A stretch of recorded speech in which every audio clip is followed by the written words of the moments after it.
Scotland's arts sector is at tipping point. Funding cuts have plunged artists and organisations across the country into crisis, with many left questioning how long they can continue. At the heart of this issue is Creative Scotland, the public body charged with distributing arts funding. But for months now, it has faced sharp criticism from artists, industry leaders and even local communities who feel increasingly abandoned by the very institution meant to support them. The arts and artists are used constantly as political pawns in those situations. It's like a massive chess game, but there's three players involved. There's Westminster, there's the Scottish Government and there's Creative Scotland.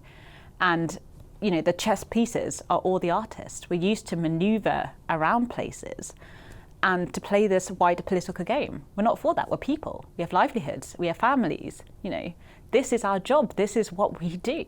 We need the support to do that. And we can't, you know, have our money cut at such little notice and told, figure out your lives. You know, that is not respectful of artists. It's not understanding of the sector. The impact of these cuts goes beyond galleries and theatres. Writers, painters, community groups and charities who rely on grants and public funding are now being forced to consider their futures. For many, the instability of funding threatens not only their creative work, but their livelihoods. I have a lot of artist friends who are really struggling. I myself have thought about just giving up on it all, giving up on writing, just going full-time into doing my fundraising life, and it's not something that, you know, I would like to do. It's not something that, you know, I really plan to do. But being in the arts is so draining, like not knowing where your next paycheck's coming from. You have this whole workforce that is constantly undervalued by the Scottish Government, by Westminster, by Creative Scotland in some senses. You know, people who are paid to manage the arts, yet have no understanding of the people doing the day-to-day work in the arts, who have to survive on these little pots of money and on a sort of wish, that a hope that they're going to get something from somewhere. It's not a life. Even well-established events like the popular A Play, A Pie and a Pint here at Glasgow's Oran Mor are still awaiting a funding decision, and whilst the future here isn't in serious jeopardy, there's still growing concerns over the mounting issues facing the sector.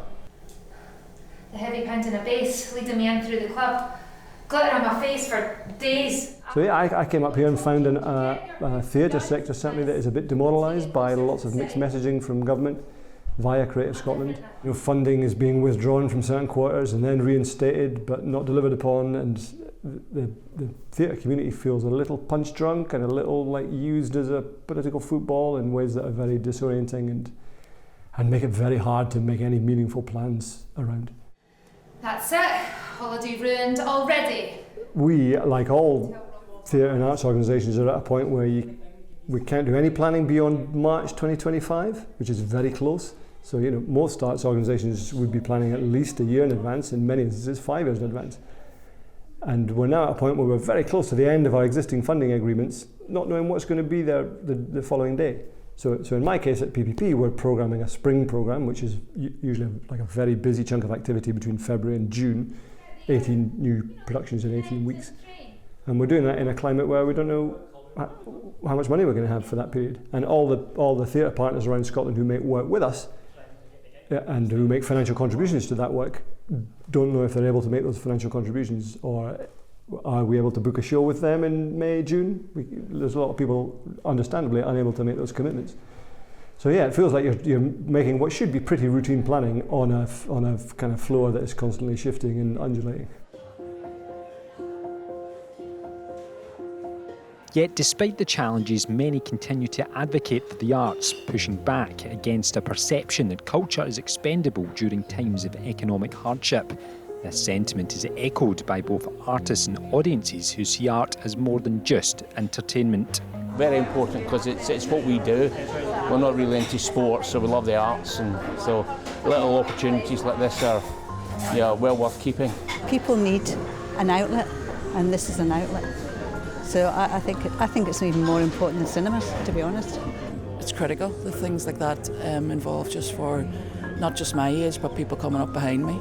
And It just gives you an overall picture of different varieties of art, and things like this are vital. It would be a great loss, especially for the Conservatoire, because why would you have a lovely place like that and you've got all these actors and musicians? You know, there's an awful lot of talent that can be showcased in these things. For Mika and many others, the arts aren't just nice to have, they are essential. As the future of Scotland's creative sector hangs in the balance, the decision over how much we value this sector and its contribution to society remains an open question. What would you say to people who maybe look at what's going on economically across the UK and generally across the world at the moment, who maybe don't see arts and culture as a main priority in terms of getting money from government? I would say imagine a world where the televisions were off, the theatres were closed, there was no music in pubs.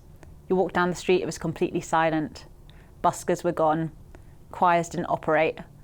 You opened up your phone and you couldn't listen to anything because there was no music. There was no writing, you couldn't read anything, books didn't exist. What kind of life would that be? So if you want a world that's devoid of all those things, then argue for the arts to be defunded.